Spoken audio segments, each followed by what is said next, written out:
Hey guys, Lucas from iExplore here. Tonight we're in Shibuya doing some street photography, and I want to tell you guys my favorite settings for street photography, and not just for my camera, but for any camera, okay? So they're gonna be kind of general pointers, not specific settings necessarily. But before we get to that, I want to thank everybody who supports us on Patreon. We really appreciate all that. That's a huge help for us. But another way to support the channel is if you are in Tokyo, take a workshop with us. That's a huge help as well. And finally, we do have a map of Tokyo photo spots on our website, which you might find interesting if you're visiting Tokyo as well. Anyway, let's get on to the video. iExplore. All right, so I'm not gonna go into every single little tiny setting, like, specific nitty gritty things, like do you wanna turn on, the distortion, reduction, that kind of stuff. Doesn't matter. I'm gonna talk about the main important settings that, every camera always, they always come up, right? So focusing, exposure, and metering, which has to do with exposure, but it's like a separate thing. And maybe a few other little things that I find important, but those are the main ones, okay? So we'll talk about exposure first, because those obviously, that's the most important thing. I mean, even autofocus is not in every camera, right? Some people use manual focus, but exposure always comes up. So how do you use, how do you set the exposure in the most efficient way for street photography? Now, I basically subscribe to like two schools of thought, two ways of doing it, which I've in the past referred to as like fast mode and slow mode. Basically, sometimes I'm shooting with a slow shutter and sometimes I'm shooting with a fast shutter. And one way that I achieve that, and this is kind of the way I used to do it, but I've sort of changed things up, but I'll tell the way I used to do it, is I either use aperture mode or I use manual, right? And on aperture mode, I can set a minimum shutter speed. Now this is something that pretty much every camera has. I know that even like few years old Fuji's, Sony's, Canons, and Nikons all have this, right? Ricoh GR also has this, right? Those to me, and then Leicas also have this, I'm sure too. The point is, it's not an unusual setting. So you can go into the menu somewhere and you find this automatic, like auto ISO. When you're on auto ISO, the minimum shutter, like there's a minimum shutter speed on auto ISO.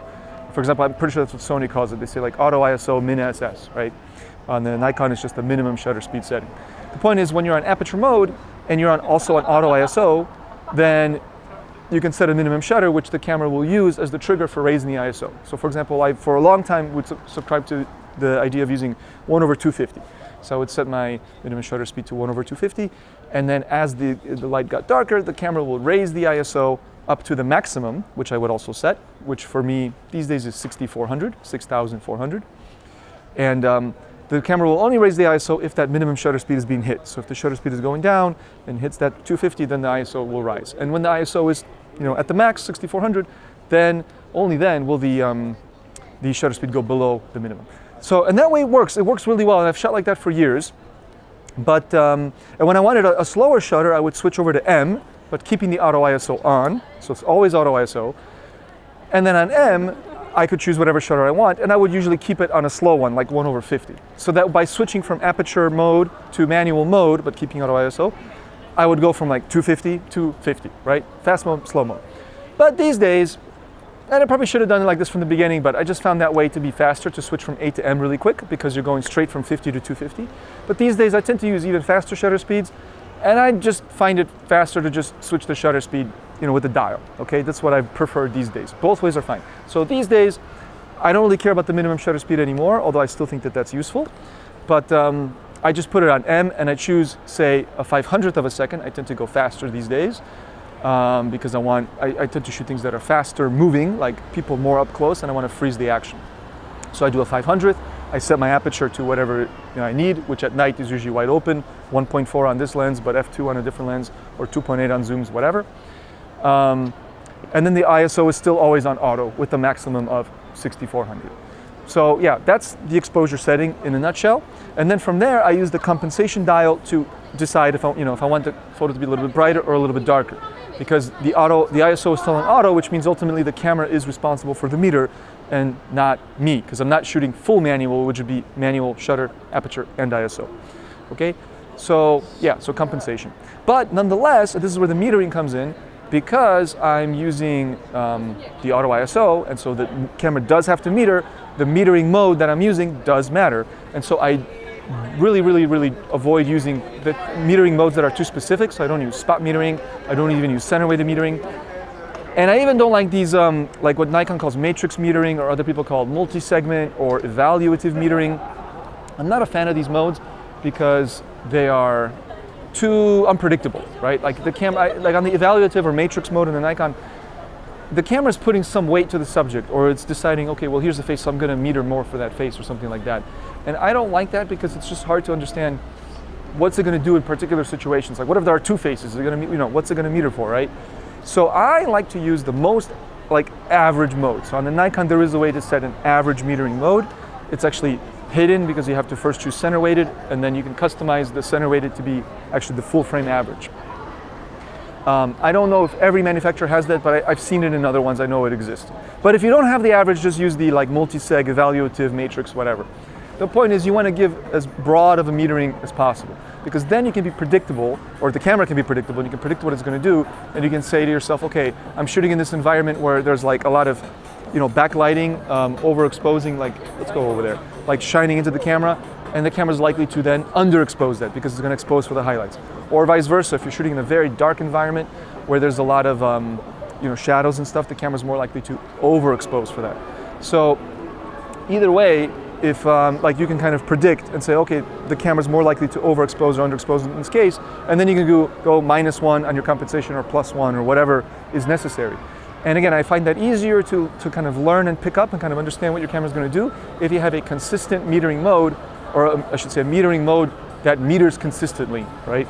I guess that's the same thing, said different ways. But, and that's where the average metering mode is best, okay? So that's it about exposure, right? Metering and exposure, they go hand in hand. Basically, just to summarize it in one line, I use manual with auto ISO and an average metering mode. That's it, right? And then I use compensation as needed. That's it in a nutshell. Autofocus, right? So autofocus, of course, is very important. Now, if you're just using a manual lens, you're going to be using zone focusing. We have a video about that. That's a different thing. But with autofocus in modern cameras, and again, whether it's Sony, Canon, Nikon, Fuji, or whatever, let's keep going that way. Then, if it's any of these, you're going to have basically two main choices, in my opinion, like two broad categories of what you can do. You can either use a single focus where the camera will focus, and then when you press it halfway, it'll lock the focus, right? It won't focus anymore. Or you can use a continuous focus mode where it's constantly focusing as you're holding the button down, and whatever you point it at, it's focusing on that thing, right? I generally, especially on this camera, on my Nikon, but if I had like a Fuji or a Sony, I would do the same thing.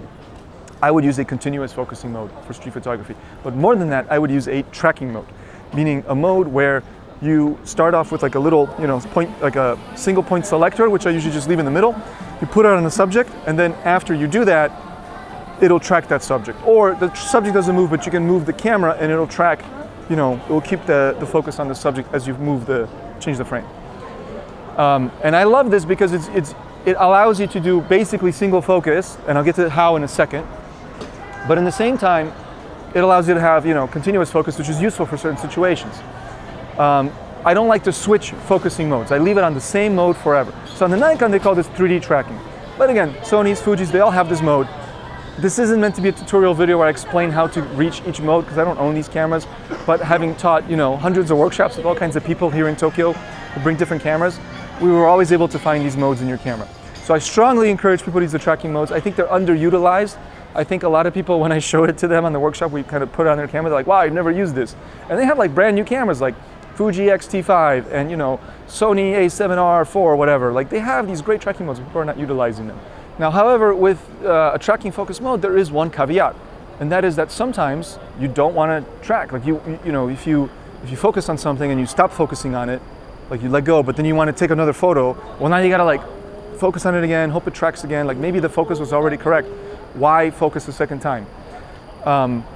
This is where a little extra piece of the puzzle comes in, and that is back button focus, which I've talked about before on this channel, and we have like a short about it, like a YouTube short, and it's not I'm not inventing this, but I think it's important. So you use continuous autofocus, you use a single point tracking mode, and then you also have to have back button focus, because then the shooting and focusing are separated. You can basically focus as you want. It's like instant manual focus. So I can track something and then decide, you know what, I'm done tracking it, the focus is correct where it is, even if the subject continues to move, but they're already in the focal plane, and the focal plane doesn't need to change anymore because the distance, focus is a matter of distance, right? And I could just stop focusing, but I can still take as many pictures as I want because focusing and shooting are separated, and that's the power of back button focus. Okay, so for the autofocus, the summary is to use I mean, I just summarized it a second ago, but basically a continuous tracking mode with a single point and back button, okay? And to me, this combination between this focus mode and the exposure mode or the exposure approach that I talked about gives you maximum speed, maximum efficiency in terms of like, you don't need to mess with settings all the time. That's what I mean by efficiency. You don't need to constantly go to the menus and change stuff. I almost never change things like focus mode and metering modes, all this stuff. It's just set it, forget it. And then I just use the camera, efficiently that way. And then it allows you to forget about the camera and just focus on the moments and the actual things happening in the environment. That's the most important thing. So it's fast, it's reliable, and it's predictable, and it allows you to forget about the camera. This is why I recommend these settings. All right, so that's it. Just a quick crash course rundown of the best settings for street photography. I hope you guys found that useful. I'll catch you guys in the next video, and remember always, challenge your eye.